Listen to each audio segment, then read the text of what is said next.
Hey everyone, Kyle once again, and welcome back to another movie review for Halloween month. And one of the reviews I said I was going to do for this month. So, and this one I would say is one of my favorite adaptations of Stephen King. And, well, and as for my brother, this one is his favorite version of adaptation of Stephen King. So this one is his favorite. But it's one of my favorites as well, and it's well made, a well made one. This film came out 10 years ago, back in 2007, so a 10th anniversary review.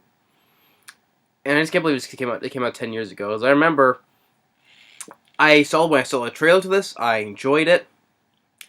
But sadly, I never got to see it in the theater because back in the summer of 2007, around in the middle of June, around this time when this came out, though, because me, my brother, and my whole entire family, exact, is we went on a cruise during that summer that year. So sadly, though, I never got a chance to see this in the theater. But yeah, but this one is of 1408. I really enjoyed 1408. It is definitely one of my favorites, but this is my brother's favorite adaptation of Stephen King. But it's also one of my favorites as well. Um, well, of course, I already said my favorite adaptation of Stephen King is Christine. I love John Carpenter's Christine. So that one's still my all-time favorite though. But this one, I'll put this one in my. Maybe I'll put this in my top 5 because I have to do a list of my favorite Stephen King films. I know because with Stephen King, I love pretty much most of the movies from Stephen King. Most of them, from Carrie to Stanley Kubrick's The Shining, from uh, David Cronenberg's The Dead Zone. Then there's Cat's Eye, Cujo, which I really do enjoy. I enjoy Cujo. That's a great one. Children of the Corn, the first one. I'm not a fan of the sequels. The first one I don't like. Um,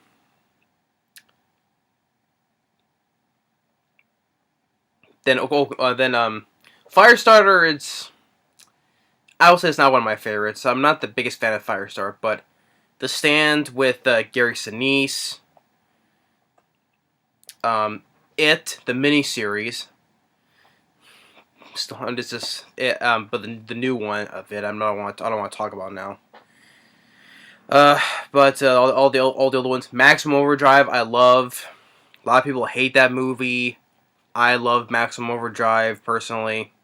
That's one. That's another one that I grew up watching, especially with me and my mother, because my mother enjoys Emilio Estevez. That's another personal favorite of Stephen King that for me. I really enjoy Maximum Overdrive.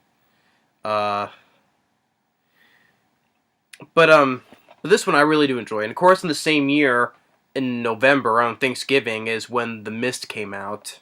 In the same year, I reviewed that one. I did that in a multi-part one, so I have to redo a full one review of that. So because that's around the time I was doing in reviews in parts, so I hated that though. But I have to do a full on review on that. I would say now whether people like The Mist with whoever if people like the ending or not, it won't. But Thomas Jane I did like in the movie though. But between that and this though, I still say I like 1408 more. Because I think the premise I enjoy are two leads in this I really do enjoy. John Cusack, one of my favorite films of John Cusack, but I enjoy him in Con Air, among many other films. He's a good actor. Samuel Jackson, love Samuel Jackson.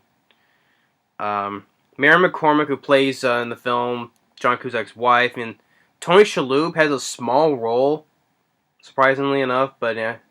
But yeah, Tony Shalhoub from 13 Ghosts and the show Monk and other films as well.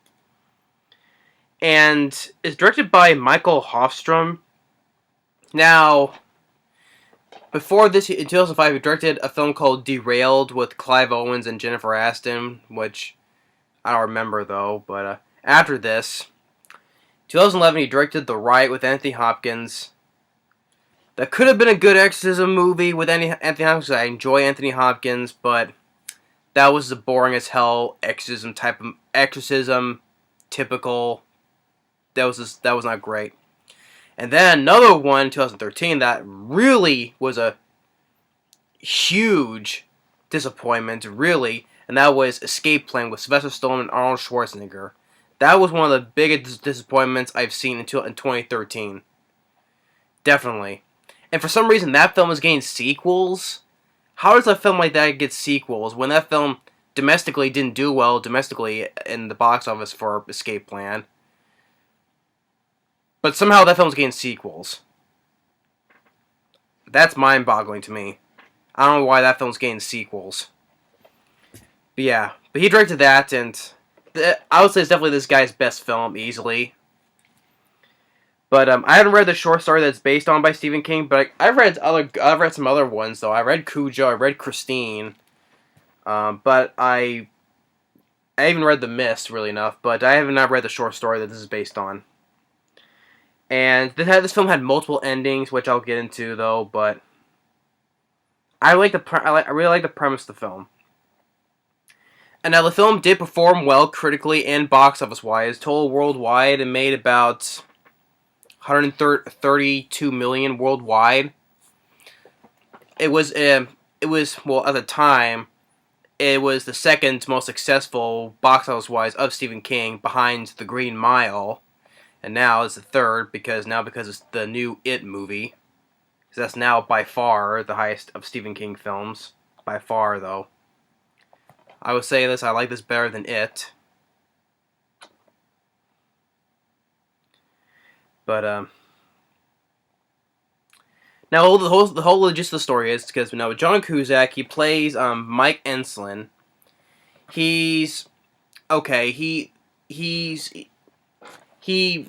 a very sick daughter dying, and when after his daughter died, after her death, he wanted to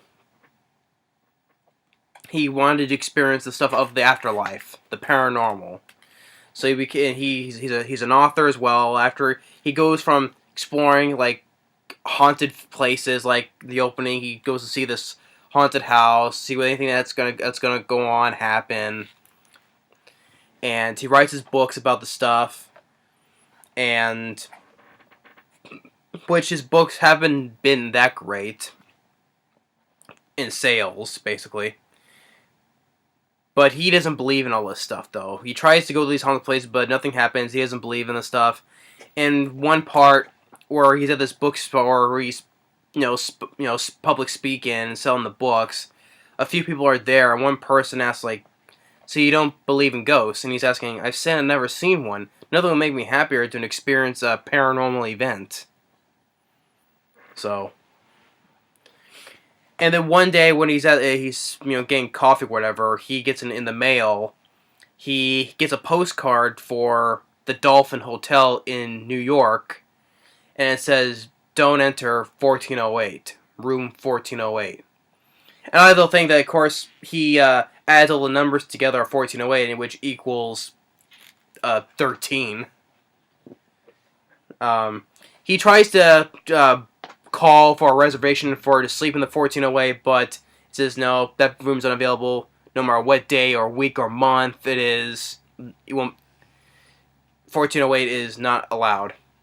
So he goes with Tony Shalhoub, who is a friend who is in New York, and he has there's this law, if the room remains empty, they have to give you the room. So he goes to New York to the Dolphin Hotel, and where he meets Gerald Alwyn, who's the manager of the Dolphin, played by Samuel L. Jackson. Now, I would say again, this is I like the whole premise of the film. I think it's a good ghost movie, but I think my favorite part of the film is the conversation between Samuel Jackson and John Cusack, where they're talking in his office, and Samuel Jackson explain all the happenings in 1408. The conversation between him and John Cusack, I would say, is my favorite part of the film. Definitely, because I like how the way the two are talking with each other, and like I said, Samuel Jackson explaining about why he can't go into 1408 and all the stuff that happens there. And so they go to they go to his office for a more private conversation, and where this part where he's asked like, cigar, and John Cusack, because he has a cigarette, he's like, oh, no thank you, I don't smoke, and he's like, oh, this excuse me, in case nuclear war breaks out. I gave it a long time ago. It's part superstition. You know, it's a writer thing. And like Samuel Jackson tries to give him like this bottle. It's a expensive alcohol, and it's like, I appreciate the bribe, but I tend to stay in that room. For how long? Mine is overnight. He's like, no one's ever lasted more than an hour. He's like, and John was like, Jesus, man, you ought to shave your head and paint your shave your eyebrows and paint your hair gold if you're trying to sell that spook house bullshit. Otherwise, you're gonna scare the children. And I have look up the quotes and all this because I like the conversation. I really enjoy. I'm sucked into the conversation that I really enjoy because I have the quote. I look up the quotes like we'll get to one part to say with Samuel Jackson's like because he wants to record the conversation, and he's like, sir, you misunderstand the situation. Now I know the Dolphin doesn't have the cachet of the Plaza or the Carlisle, but we operate at 90% capacity, always. And my concern is not for the hotel. My concern here is not for you. Frankly, selfishly, I don't want you checking the 1408 because I don't want to clean up the mess. Now all the hotels are about presentation and fertile creature comforts. My training is as a manager, not a coroner. Under my watch, there have been 4 deaths. 4. After the last one, I forbade any guests from checking into 1408 ever again. I really enjoy the banter between Samuel Jackson and John Cusack in this scene. That's why I think it's my favorite scene of the whole movie. It's just, yeah, the whole paranormal and the happening in the room is good and all, but it's just like how Samuel Jackson, how he explains all the stuff that's happened in the room in the past. It's like, I really enjoy that. And then he's just like, well, in the 95 years, you know, we've seen like 7 jumpers, 4 overdoses, 5 hangings, and John Cusack seemed like he looked up all the stuff too. And then Sam Jackson's like, well, did you ever, during your investigation, did you ever discover the 22 natural deaths that have occurred in 1408? Natural deaths? Ah, you didn't find out about them because the newspapers don't print anything about them. All told, there have been 56. All told, there have been 56 deaths in 1408. 56. You're shitting me. And he says the cause of death in 1408 ranged from heart attack, stroke, drowning. Drowning? Yes, one Mr. Grady Miller drowned in his chicken soup. That's hard to do. How did he do that? How indeed. And it says that my only condition is you do not stay in that room. And he says, I'm still staying, and his just like, damn it to hell.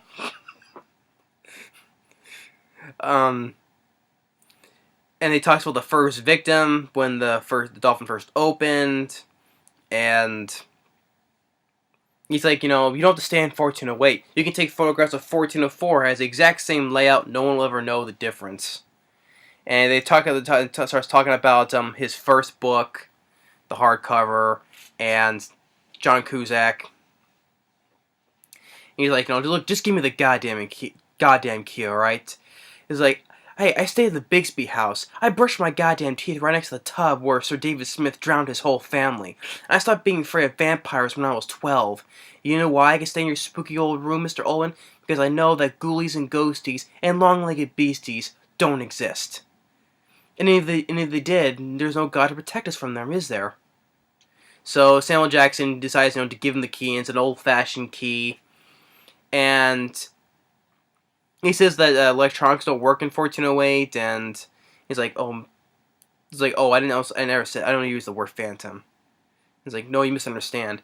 Whatever is in 1408 is nothing like that. Oh, then what is it then? It's an evil fucking room. And then we get to the elevator, still talking, and John Ku's like, room's gotta be filthy. Well, they haven't changed the sheets in 11 years? Oh, no, we're very professional. 1408 gets a light turn once a month. I supervise the maids work in pairs. We treat the room as if it's a chamber filled with poison gas. We only say 10 minutes, and I insist the door remain open. But still. And they still talk about there was a maid who got locked in the bathroom. She gouged her own eyes out with a pair of scissors. And then when he gets to his floor, Sam Jackson, well, this is where we part company. This is as close as I can get to 1408 until it's that time of the month. And then he gives him one last warning to John Cusack, saying, please, don't do this. So when John Cusack, he opens the door, he looks around the room, he's like, this is it? You gotta be kidding me. So yeah, I really enjoy that's my favorite part of the movie, is the conversation between Samuel Jackson and John Cusack. I really enjoyed the conversation. And the whole thing is just when it happens with some easygoing stuff, like when John Cusack, he's describing the room with his tape recorder, and he eats like a chocolate and some toilet paper, right? And then the toilet paper fixes itself, and there's all the new chocolate on the bed, and the bed's perfectly made. And it's like the easygoing stuff at first. And he thinks there's somebody in the room. It's fast going, But then the clock starts winding itself up to an hour, and you have like the Carpenters playing the song "We've Only Just Begun" by the Carpenters, and like the room starts heating up, with the thermostat, and I also like when he turns up, when he has the lights off, he has the black light, and he finds like all the blood stains that's happening there, and one part where it shows like a present of a previous victim that happened there. I like that. And then he gets the thermostat fixed, but then when it's fixed, though, throughout the whole movie, it starts to go down and starts to turn to freezing cold. And then in the one instance where everything went silent, like it's wrong with the hearing, and he goes out the window, then the window shuts on his fingers. He tries to wash it, then the water starts burning his fingers with hot water. And then all of a sudden, the clock goes off again, and I like how all of a sudden, like all this happens, and he gets spooked really easily, and he wants to leave right away, but the door won't let him. He tries to get the key, it breaks off, and the door knob breaks off as well. He can't get out, and throughout this whole thing, he tries to escape. Like he goes outside because there's a window, but there's only his window is the only window that's in there. No other windows outside is out there. And then by the time he gets back in, everything's all bricked up. And he tries to go through the ventilator where there was the old decrepit body of the first victim. He falls back in, and by the time everything starts turning cold, starts freezing. And the whole entire room is driving John Cusack crazy. Is trying to make him go mad enough where he wants to commit suicide. That's how this room functions. Like it's so evil. It's trying to drive the person in there mad for them to start to commit suicide or whatever, or the natural causes or whatever it starts to does. And he starts to go a little bit mad, and one part he's in the bathroom, he sees like his dad, or when it's where he wants a drink, he opens the fridge and he sees like Samuel Jackson talking to him, but he's really talking to a refrigerator. He's like, "What do you want? I want my drink." So he starts to go a little bit crazy, or another case, which he said the electronics don't work in 1408, but he has a laptop, and he's able to, which I thought was a cool idea where, he has on a laptop, and he's talking with his wife, where he has the webcam of his wife and a webcam of himself, right? And he says, call the cops and go to 1408, right? And don't come here, right? But, I think it was like right here, where the webcam showing himself, that part of himself on the computer is saying something completely different. It's like, oh, please come here, I need you, and whatever. And then it does, like, to the real Samuel Jackson, does, like, a little bit of a wink, like this. I thought that was pretty cool, where how that, the real him, not the real him that's talking, it's like, don't come here, no, don't listen to him. The other part of him on the webcam is, like, saying something completely different. I really like that. And now that she's gonna come, and now she's gonna be involved in all this, and he reconciles, like, for, like, how he's been, well, it shows, first a show on the TV, it shows, like, footage of, like, his dying daughter, and after her death, he gets angry, or when he's getting mad, like, he sees, like, a picture, there was one picture that has, like, a ship at sea, he tries to get it, but then it starts to flood the whole room, and he thinks this is all a dream, where he's not in the room, he's, like, outside, and everything's going on his normal life, but then when he gets to the post office, you see, it's all an illusion where everyone starts tearing up the post office interior and making it like the room again, and everything's all broken on the inside, and he's like, I was out! And then where he sees his dead daughter, and he's like, no. Like this, you're not real, you're not Katie. It's like, Daddy, don't you love me more? And then he feels happy because he sees her, and he like goes and hugs her, I'm gonna leave you, I'm right here, But then her daughter dies, it's like, oh no, and you feel for him that he sees his daughter again, but then she dies again, and then turns to ashes right in his arms. And then when he falls, and when the hour is up, it turns back, and everything is all clean, the room is back the way it was, and he's there again, so even if he does survive the hour, he gets to relive the whole hour over again. And the phone rings, which is basically like the room talking to him. It's like, we wish to check out, or we can relive this hour over and over again. And it's like, no. He was like, no, I'm not doing it, not your way. And you see like the phone kind of melt in front of him, but then put back the way it was. And then his wife, and he's like, basically the room talked to him, and he's like, your wife just called, would you like to send her up? It's like, she's not involved. You're not going to have her. I'm going to end this. And saying like he says he lived a life of a selfish man, but I'm not going to die selfishly. So he gets a Molotov cocktail, lights it on fire, and throws it at the wall, and he yells, "Go to hell!" And the sprinklers go off, and he sits there, lights his one cigarette up, and he hears the voice in the ventilator. He's like, "Keep quiet, you bastard." He's like, you're wasting your time. And the fire department was coming out. Everybody evacuates. His wife gets there. She's outside, and then he's like, he takes the ashtray. And he's like, I award the dolphin 10 skulls. He throws out the window, and I guess it causes a backdraft, and then the whole room explodes.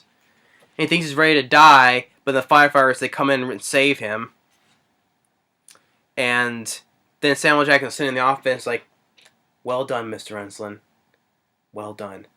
Although one thing, I don't know why they this was in the trailer, but it was not in the movie though. It's not in a deleted scene or anything. Like it's right here, where it shows like Samuel Jackson, right here. He's beside the door of 1408, right? And in the trailer, I guess it was during the part when it was snowing, He's outside the door when it's snowing. He's saying in the trailer, "I warned you about 1408." Whatever happened to that scene? I always wanted me and my brother was wondering whatever happened to that scene. He's outside the door right here in the trailer. You can tell it was snow, and he's saying, "I warned you about 1408." I don't know what happened to that scene. I mean, that scene is obviously right there, and also in the trailer, but it's not in the movie. It's not in the deleted scene or anything. I don't know whatever happened to that scene. I would like to see. I wonder what I have to see. Like, would that implicate like he warned him of 1408 and for not believing it, and he was gonna like shut the door and leave him trapped in there? I don't know. That's like something I would like to see with that one scene with Samuel Jackson standing by the door there. Oh well. But I was like saying he was like sitting in his office saying, basically congratulating John Cusack for escaping 1408. And then sometime later, when he's back with his wife, she has the charred remains of his possessions. But he takes the tape recorder and he's listened to it, and he recorded the voice of the when he was talking with his dead daughter, and his wife hears it. She drops like in well, not astonishment, but like in like shockingly surprised. Whatever, like she they hear her. She hears him talking on the tape recorder to him talking with his daughter. Like, don't you love me more? Oh, I got you right here. I will be here. You with mommy and whatever. And John Cusack is looking at her, kind of smiling, And when you have that ending with that piece of score by who did the score to this? Gabriel Yard or Yard, whatever. That piece of score that when the film ends with that ending scene there, I like that. Now there's an alternate ending. Well, there was multiple alternate endings, but the alternate ending that we all know is, which honestly I did not care for that alternate. I'm glad I prefer this ending here without what we saw that came out theoretically in the theaters. The other alternate ending was that John Cusack, he dies in that room. And then Samuel Jackson, go to his funeral and tries to give the burned remains of his possessions, of John Cusack's possessions, to his wife. And Tony Shalhoub is there.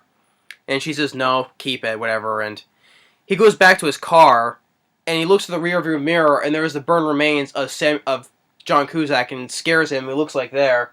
But he sees like a father and a kid. So... And then it goes back to the burnt room of 1408, and he sees John Cusack. We see John Cusack's ghost, and his daughter's calling for him, and he fades away. That ending I did not care for, because all this stuff was built up with his character, how he didn't ever believe the paranormal, different with his daughter, and now he has believed all that. And of course, he didn't want to die because he didn't want to die selfishly and all that, but he didn't want his wife to get involved. Maybe that's what it did for a self-sacrifice. All that I did not care for. I just preferred how this ending what I saw. Which, this is only one disc though, but there was a 2-disc that had more features and the other version of the ending though. But I did not like that ending. I prefer this one where he survived it and he got the actual recording of him talking with his daughter, being that all this paid off where he did capture something paranormal after all of the afterlife. Like with his dead daughter talking. That this ending I did prefer. I just didn't care for that all their alternating. There was like 2 other ones though, but I don't think they're never used, I don't think, but the one we all know, the other alternate we all know, though, I just think I don't care for that one. But I like this ending more. So yeah, all this stuff, and I really enjoy 1408. I think it is a good adaptation of Stephen King, and a good ghost movie. There's plenty of good ones that. Well, actually no, wait, I take that back. The Shining, that's what. I was thinking there was another one. No, The Shining. That's another great ghost one from Stephen King. I thought there wasn't, but it occurs to me about The Shining. Now, then, Yeah, I don't think the Shining I like more than this though, but well, that because the Shining is a classic with a great performance of Jack Nicholson. But I still like this one. This will be in my top. Maybe not. More I think about. I gotta do a list of my favorite Stephen King films. So I'm still. Maybe I should put this in my top 5 or not. Though I have to do a full list of my favorite films with Stephen King. I know my favorite. Which I've said a lot of times is my favorite is Christine. But I had to do a full list of it. So maybe it's in my top 5. I take that back because I don't think I have to do a full complete list though. But this one is definitely I would say is one of my favorites. I know it's my brother's favorite, and I like what it says here. It ranks with The Shining as one of his best Stephen King adaptations ever. Yeah, this is definitely The Shining. That's definitely relatable because they're both ghost movies. So yeah, I would put this. Yesterday, this definitely would rank with The Shining. I would say that for as term of ghost stories. From behind top of here, it says a carefully crafted thriller. Um, and it says here in the back here in the tradition of The Shining and Misery.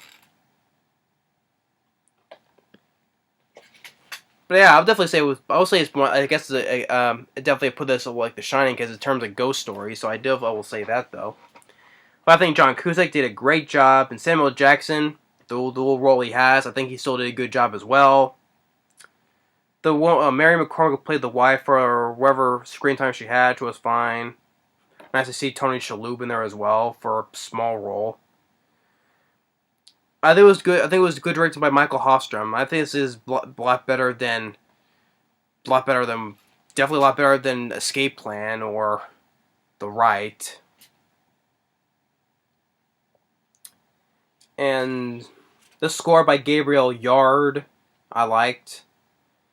Like a couple of like the ideas and the cool premise of it, and this haunted hotel room. And like I said, my favorite part of the movie is the conversation between John Cusack and Samuel Jackson. I really enjoyed the conversation. Now, of course, sad to say, I think it was they came out last year that these two they came back to star together in another Stephen King film called Cell, and I saw that. That was beyond horrible. Like whatever happens, like these two were together in this film, which was great, but then they starred in that film. That was horrible. I don't know what happened there. But yeah, Cell, that's like one of the worst things from Stephen King.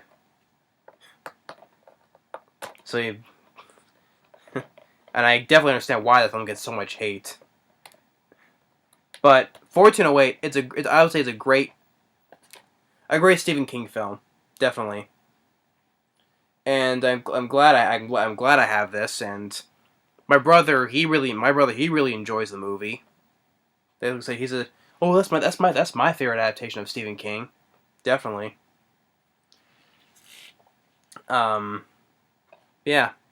which I want which if this is one of his a favorite of his. It was too bad he's not here to share this review for another film that he really enjoys. Well, another missed opportunity for him. So I don't know why he doesn't want to share his opinion with me on films that he really enjoys. That's considered a favorite of his. I don't understand him, but still. But yeah, that's my review for 1408. The 10th anniversary. 10 years later, it's still a great one. I would give it 2 thumbs up. But like I said, I don't know whatever happened to that one scene right here. So, but yeah. 10 years later, still a great version of Stephen King. I like this a lot better than It. I'm sorry. Everybody loves that movie of It. I think this is much better. But I'll still have to get to that though. But yeah, but that's my review of Stephen King's 1408. Even though I haven't read the short story, I still think it's another good adaptation. Definitely one of my favorites. and it's a good ghost story along with The Shining. Which is why it says here it ranks with The Shining, because they're both ghost stories. But yeah, so I wanted to review this one for some time, and it's a perfect timing for Halloween month, and it's the 10th anniversary of this film. So yeah, definitely give it a thumbs up. Thanks for watching, and stay tuned on the next movie review for Halloween month. Still got a couple more before that time comes, so thanks for watching, and stay tuned on the next movie review for Halloween month. Later.